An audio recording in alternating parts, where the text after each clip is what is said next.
Hello and welcome back friends. आज हम बात करेंगे कि कैसे सॉल्व करते हैं problems and solutions based essays को। राइटिंग टास्क 2 में आपको अलग अलग तरह के एसेस दिए जाते हैं। उनमें से एक है प्रॉब्लम्स एंड सॉल्यूशंस बेस्ड एसे। इस एसे को कैसे टैकल करना है, किन बातों का ध्यान रखना है, वो सारी चीज़ें हम इस वीडियो में डिस्कस करेंगे। So without further ado, let's begin. सबसे पहले तो आपको अपनी स्क्रीन पर एक क्वेश्चन दिखेगा। इस क्वेश्चन को रीड करते हैं। These days, in many countries, fewer and fewer people want to become teachers, particularly in secondary schools. What are the reasons for this and how could the problem be solved? Give reasons for your answer and include any relevant examples from your own knowledge or experience. Write at least 250 words. सबसे पहले तो अपने task को समझने की कोशिश करते हैं।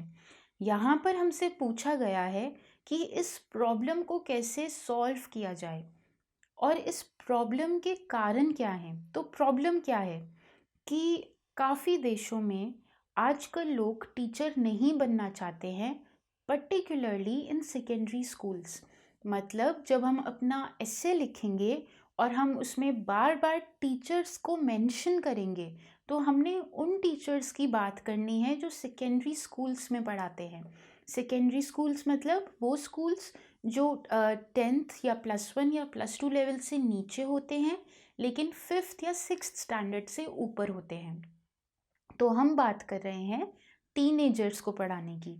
उन टीचर्स की बात करेंगे जो टीनेजर्स को पढ़ाते हैं, सेकेंडरी स्कूल्स में पढ़ाते हैं। अब याद रखिए कि यहाँ पर हमें एक जॉनरिक लाइन दी गई है, teachers in general and particularly in secondary schools. तो हमें अपने आंसर में, अपने एसे में कोशिश करनी है कि हम दोनों के ही बारे में बात करें। उसके बाद हमने कारण देने हैं कि ऐसा क्यों है कि टीचर्स आजकल पढ़ाना नहीं चाहते, सेकेंडरी स्कूल्स में टीचर्स की नौकरी नहीं करना चाहते। साथ ही हमने ऐसे भी रीजंस देने हैं जो हमारे आंसर को सपोर्ट करते हैं और रेलिवेंट एग्जांपल्स देनी है अपनी लाइफ में से। मैंने पिछली वीडियो में भी आपको बताया था कि एक डिस्कर्सिव ऐसे वो होता है जहाँ पर आप अलग अलग पॉइंट्स को अच्छी आर्ग्यूमेंट्स, वेल स्ट्रक्चर्ड आर्ग्यूमेंट्स के साथ सपोर्ट करते हैं। जब आप एक ऐसा ऐसे लिखेंगे जहाँ पर हर पॉइंट को आप एग्जाम्पल के साथ, आर्ग्यूमेंट्स के साथ सपोर्ट कर रहे हैं और वेल स्ट्रक्चर कर रहे हैं, टॉपिक सेंटेंसेस को यूज़ कर रहे हैं अलग अलग पैराग्राफ्स में, आपके पूरे पैराग्राफ के, आपके पूरे एसे के एंड में एक कंक्लूजन है जो आपके पूरे एसे को सम अप करता है। तो जब आप एक ऐसा एसे लिखते हैं तो आप एक डिस्कर्सिव एसे लिख रहे हैं और वो ही हमने यहाँ पर करना है। हैविंग अंडरस्टूड कि हमें क्या टास्क दिया गया है, अब हम टास्क अचीवमेंट की तरफ चलते हैं। रिमेंबर, एसे में अच्छे मार्क्स लेने के लिए हमें 4 बातों का ध्यान रखना है। सबसे पहले तो जो टास्क हमें दिया गया है, हमें अपने एसे में उसको अचीव करना है। जो क्वेश्चन हमसे पूछा गया है, जिस बारे में हमसे बात करने के लिए या डिस्कशन करने के लिए कहा गया है, हमें उसी के बारे में बात या डिस्कशन करनी है। उसके बाद हमारे पूरे एसे में कोहेजन होना चाहिए, कोहेरेंस होना चाहिए, मतलब कि क्लैरिटी एंड फ्लुएंसी होना चाहिए। हमें स्ट्रक्चर्ड वे में अपने एसे को आगे बढ़ाना है, आर्ग्यूमेंट्स को आगे बढ़ाना है। उसके बाद हमें एक rich, above average lexical resource, मतलब कि वोकैबुलरी को शो करना है। उसके बाद हमें ग्रामेटिकली एक्यूरेट रखना है, फ्लुएंट रखना है, अपने पूरे एसे को एरर फ्री रखना है when it comes to grammar. जब आप ये चारों चीज़ों को फॉलो करेंगे तो आप अपने एसे में एक अच्छा बैंड ले पाएंगे। नाउ लेट्स मूव ऑन कि इस पर्टिकुलर एसे को हम किस तरह से लिख सकते हैं। मैंने पिछली वीडियो में आपको बताया था कि कैसे फर्स्टली, सेकेंडली, थर्डली जैसे वर्ड्स को यूज़ कर कर हम अपने पूरे एसे को स्ट्रक्चर दे सकते हैं। अगर आप वो नहीं करना चाहते तो आप इस पर्टिकुलर एसे के मेथड को फॉलो कर सकते हैं। यहाँ पर हमें एक प्रॉब्लम दी गई है और हमें उसका सल्यूशन ढूंढना है। यहाँ पर अगेन आपकी चॉइस है कि आप फर्स्ट 2 पैराग्राफ्स में प्रॉब्लम के बारे में बात कर सकते हैं या फर्स्ट 2 पैराग्राफ में टोटल 4 या 5 प्रॉब्लम्स को स्टेट कर सकते हैं और उसके बाद सल्यूशन देना शुरू कर सकते हैं। उसके अगर आप ऐसा नहीं करना चाहते तो एक बहुत अच्छा तरीका है अपने पूरे ऐसे को स्ट्रक्चर देने का, वो है कि प्रॉब्लम के साथ साथ ही हम सल्यूशन की भी बात करें। पैराग्राफ वाइज प्रॉब्लम्स को और उनसे रिलेटेड सल्यूशंस को डिवाइड कर दें। इससे भी हमारे पूरे एसे को बहुत अच्छा स्ट्रक्चर और ऑर्गेनाइजेशन मिलेगी। इस पर्टिकुलर वीडियो में हम एक और चीज़ के बारे में बात करेंगे कि ओवर जनरलाइजेशन को कैसे अवॉइड करना है। अगर आपको याद होगा तो हमने इवैल्यूएशन वाले वीडियो में बात करी थी इस बारे में कि कैसे 7 बैंड लाने वाले बच्चे ओवर जनरलाइजेशन की वजह से अपने मार्क्स लूज कर देते हैं। ओवर जनरलाइजेशन का मतलब होता है किसी चीज़ के बारे में स्वीपिंग कमेंट देना। मतलब ऐसा कह देना कि क्योंकि ए और बी एक्स एंड वाई के लिए ट्रू है तो वो एक क्रॉस द स्पेक्ट्रम सारी चीज़ों के लिए ट्रू ही होगी। हमें ऐसी चीज़ें, ऐसी स्टेटमेंट्स नहीं देनी है जो ओवरली जनरलाइज करती हैं पूरे आइडिया को। It's a very important part of making the tone as formal and neutral. तो ओवर जनरलाइजेशन को अवॉइड करने के लिए हम क्या करते हैं, हम यूज़ करते हैं वर्ड्स जैसे कि can, may be, many people, many a times, it is generally seen और जनरली स्पीकिंग। ये सारे वर्ड्स हमारे जनरलाइज्ड कमेंट्स को, स्वीपिंग कमेंट्स को एक न्यूट्रल टोन दे देते हैं। एंड रिमेंबर, जब हम ऐसे लिख रहे हैं तो हमने ओवर जनरलाइजेशंस को अवॉइड करना है। इस पर्टिकुलर एसे को हम इस मेथड से भी इवैल्यूएट करेंगे कि क्या राइटर ने ओवर जनरलाइजेशंस को टैकल किया है या बैलेंस आउट किया है या नहीं। So without further ado, let's start reading this essay. A few decades ago, teaching in a school was the most preferred job among the masses. यहाँ पर पहली ही लाइन में ऑथर ने, राइटर ने एक ओवर जनरलाइज्ड स्टेटमेंट को लिख दिया है। लेकिन ये हमारी इंट्रोडक्टरी लाइन है तो यहाँ पर हम इस चीज़ को इग्नोर कर सकते हैं। लेकिन सही तरीका यही है कि आप इस लाइन में वर्ड्स जैसे कि कैन या मे बी को इंट्रोड्यूस करें ताकि ओवर जनरलाइजेशन को अवॉइड कर सकें। जैसे कि आप यहाँ पर लिख सकते हैं, a few decades ago teaching in a school was the most preferred job among the masses. इस लाइन को आप लिख सकते हैं, a few decades ago teaching in the school may have been the most preferred job among the masses. या फिर since many years or in the last 50 years teaching has been one of the most preferred jobs among the masses. यहाँ पर आप अगर one लगा देंगे तो ये ओवर जनरलाइजेशन ख़त्म हो जाएगी। Now moving on, a teacher was well respected and often equated हमारा लेक्सिकल रिसोर्स है to the position of a leader in society. However, again आपको याद होगा पिछली वीडियो में मैंने आपको बताया था कि हमें कनेक्टर्स को यूज़ करना है। तो हाउएवर एक बहुत ही कॉमन कनेक्टर है जो आप अपनी इंट्रोडक्शन में यूज़ कर सकते हैं। The new generation no longer considers teaching a lucrative career choice. Again ये एक स्वीपिंग कमेंट है, लेकिन याद रखिए कि जो हमारा क्वेश्चन था उसमें भी ये स्वीपिंग कमेंट दिया हुआ था, तो हम यहाँ पर इसको इग्नोर कर सकते हैं। In this essay we will look at the reasons for this trend and brainstorm और प्रपोज सम सॉल्यूशंस।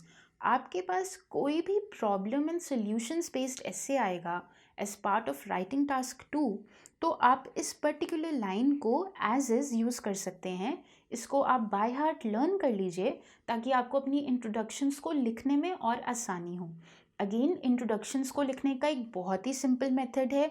आपको जो भी अपने क्वेश्चन में दिया हुआ है उसको आप पैराफ्रेज कर लीजिए, उसके साथ एक लाइन अपनी तरफ से जोड़ दीजिए, फिर हाउएवर से शुरू कर कर एक कॉन्ट्रडिक्टरी स्टेटमेंट दीजिए या फिर प्रेजेंटली जो ट्रेंड चल रहा है उसके बारे में बताइए और फिर बताइए कि आप अपने एसे में किस तरह से आर्ग्यूमेंट्स को लेकर आगे बढ़ेंगे। तो ये तो होगी introduction. Now coming to the next portion, that is the main body of the essay. One of the major causes of the problem is the low salaries that are paid to teachers. ये एक fact है, इसको हम sweeping comment नहीं कहेंगे, इसको हम general comment नहीं कहेंगे, बिकॉज इट्स अ फैक्ट। ऐसा होता है कि टीचर्स को कम सैलरीज दी जाती हैं, and this is also one of the first problems that we are going to highlight in this एसे।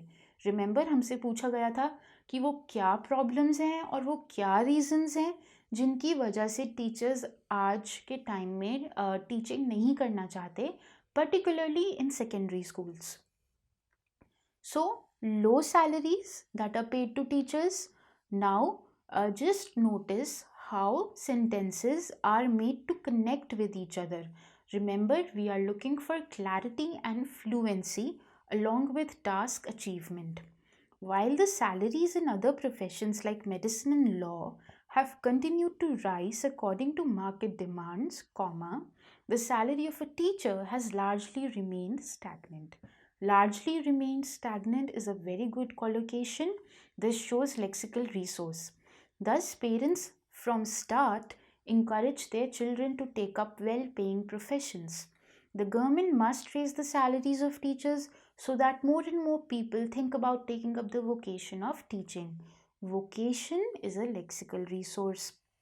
यहाँ पर देखिए, सबसे पहले तो राइटर ने प्रॉब्लम के बारे में बात करी, उसके बाद उसके सल्यूशन के बारे में बात करी कि government should raise the salaries of teachers. आगे बढ़ते हैं। अनदर प्रॉब्लम इज दैट, यहाँ पर हम दूसरी प्रॉब्लम के बारे में बात कर रहे हैं। देखिए, आप जो पिछला पैराग्राफ है उसमें हमने पहली प्रॉब्लम बताई, उसको आप फर्स्टली कहकर भी शुरू कर सकते हैं, यहाँ पर आप सेकेंडली भी कर सकते हैं। सो दोनों ही तरीके सही हैं, क्योंकि हम यहाँ पर तीन ही चीज़ों के बारे में बात करने वाले हैं। So we used one and in the other paragraph we used another. Another problem is that teaching a class is a heavy duty task. Heavy duty task is an idiom. It's a very good lexical resource. यहाँ पर एक mistake है, teaching में capital word use किया गया है, capital letter use नहीं करना है because it's not the first word of the sentence. तो यहाँ पर राइटर के मार्क्स कट जाएंगे। Moving forward, a teacher needs to have the ability to handle all kinds of children, be it unruly ones or the silent ones. Unruly यहाँ पर lexical resource है, but यहाँ पर एक मिस्टेक है। Unruly के बाद वंस लिखने की ज़रूरत नहीं है क्योंकि साइलेंट के बाद वो लिखा हुआ है।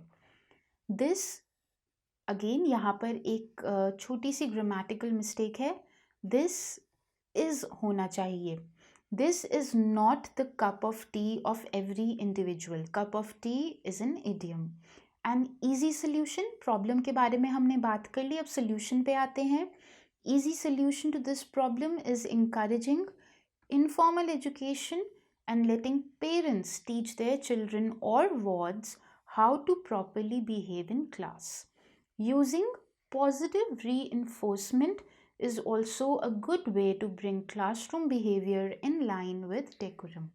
यहाँ पर the author has shown very good lexical resource. पूरी बात को बहुत ही क्लियर वे में और बहुत ही फ्लुएंट वे में रखा गया है। जो फर्स्ट सेंटेंस है वो लास्ट सेंटेंस के साथ बहुत अच्छे से कनेक्ट कर रहा है। इसी फ्लुएंसी और इसी क्लैरिटी के मार्क्स मिलते हैं ऐसे में। Coming to the third part of the essay, thirdly. अब यहाँ पर हमने फर्स्टली सेकेंडली यूज़ नहीं किया था, लेकिन साफ और जाहिर सी बात है कि यहाँ पर हम थर्ड प्रॉब्लम के बारे में बात करने वाले हैं। So you can obviously write thirdly here. Thirdly, common problem that discourages people from taking up the job of a teacher is the endless work pressure. Endless work pressure is a very good lexical resource. Collocation को बहुत ही अच्छे से use किया गया है। An average teacher is responsible to prepare and update the curriculum. Curriculum एक difficult word है, अगर आप उसकी spelling को लेकर sure नहीं हैं, then avoid using it. Prepare lectures, deliver the same lecture, mark papers, organize personality development functions like a sports meet or annual school play, etc.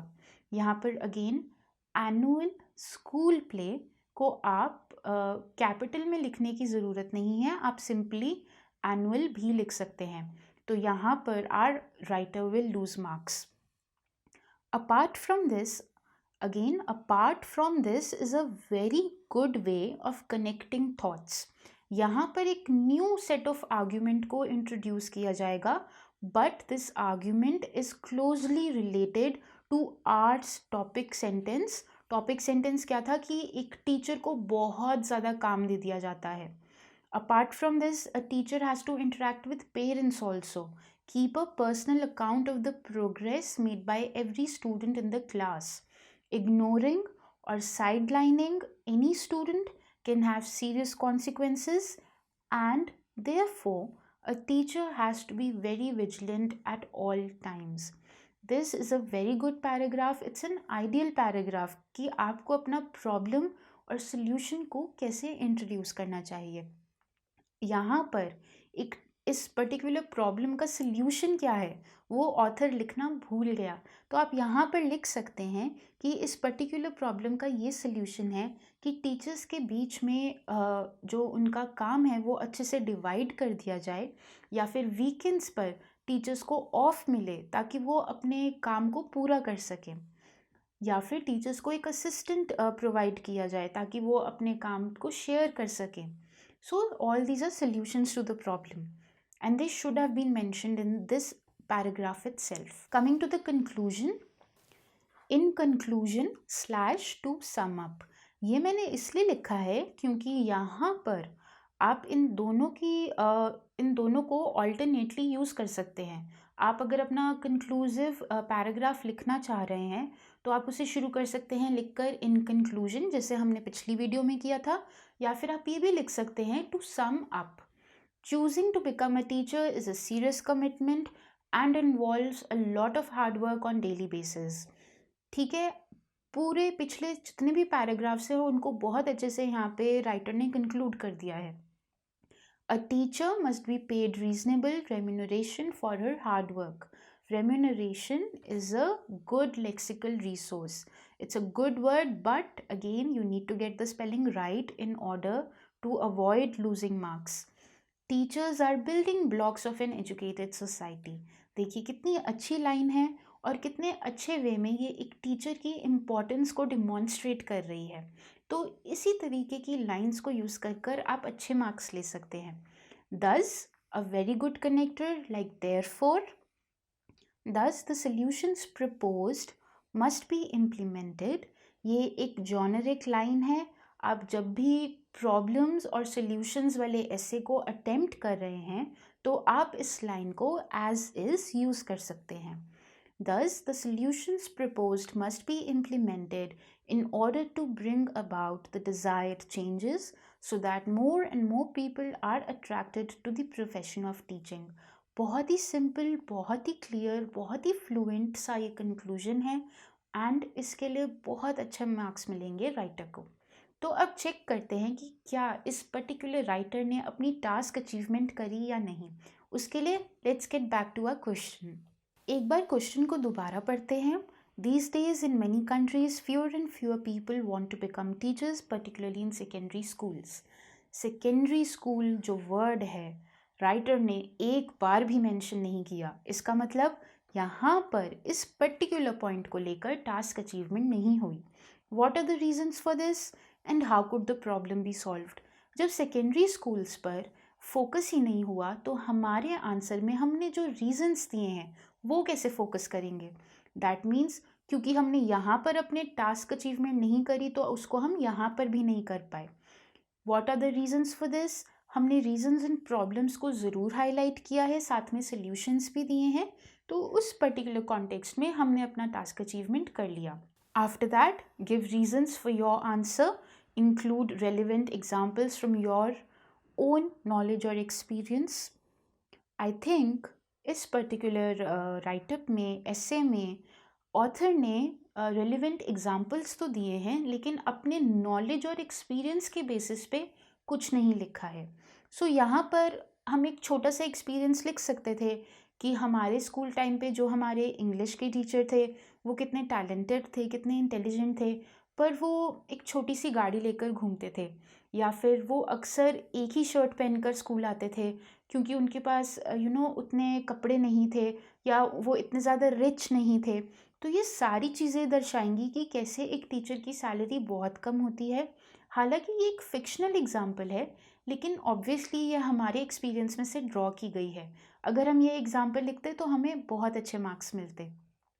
तो यहाँ पर हमने अपनी टास्क अचीवमेंट अगेन 50% करी है, और हम इसको और बेटर कर सकते थे अगर हम अपने क्वेश्चन को और भी ज़्यादा ध्यान से पढ़ते।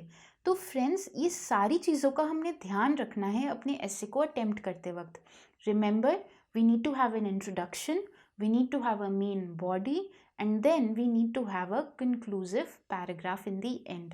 This is how you attempt your essay question. This is how you make sure कि आपको एक अच्छा बैंड मिले। So with this I and this video. अगली वीडियो में हम एक और टाइप ऑफ essay के बारे में बात करेंगे। So till then, stay tuned and stay blessed.